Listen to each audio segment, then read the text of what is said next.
Early indicators suggest Greek Cypriots have voted to keep faith with Nicos Anastasiades as president of the Republic of Cyprus.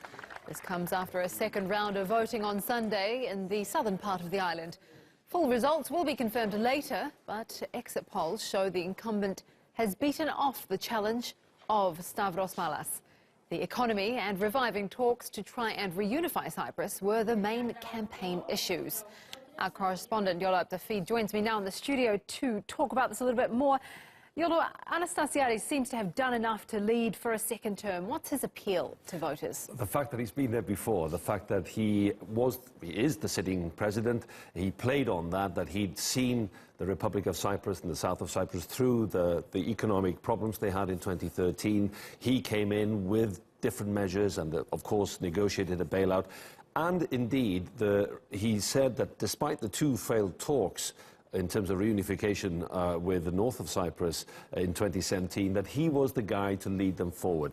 And it seems that despite the turnout being lower than last time, it seems that the majority of people in the Republic of Cyprus agreed with him, voted for him, despite this generation gap between Anastasiades and Malas.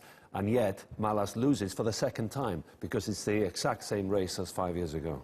And what kind of bearing could this have in the south on future talks about a settlement on Cyprus, reunification talks? What's interesting is that despite being tarnished slightly with two failed talks in 2017, and they failed to have a breakthrough, despite both sides saying that there's been progress in terms of reunification, or a political progress, much greater than what we'd seen before. When you talk to ordinary Cypriots, Turkish and Greek, and the situation is far better than it was 10 years ago, 15 years ago. People now travel across the Green Line easily. In Nicosia, the capital, it's easy to cross, even just to go shopping, and people do that. So on a community level, you could argue that things are much better than they used to be. Politically, though, it's still a problem. So the main problem for the Greeks is they want stability. They want stability so people can lead their lives normally, and indeed to stabilize the economy. And then on the Turkish Cypriot side, they would argue, well, look, we need Turkish troops in the north of the island. We want Turkey as a guarantor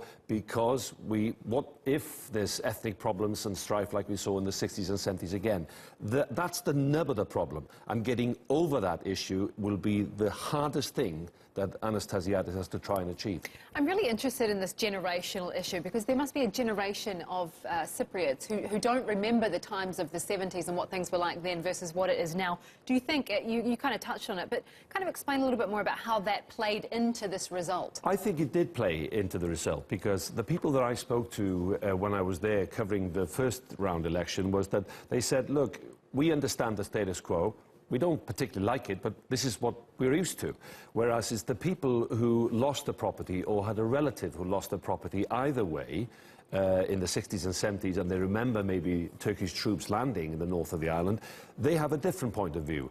And they may feel more engaged to try and get some kind of a reunification agreement, whereas the young people will sit back and say, well, I don't like any of these candidates. All the 9 candidates, by the way, in this election, in the first round, were all male, all middle-aged, middle class, and that switches people off. And that generational gap in Cyprus, probably the same as in many European countries and democracies actually, where people feel disengaged. 26% of the population decided not to vote in this second round, despite having two supposedly different political choices, left and right.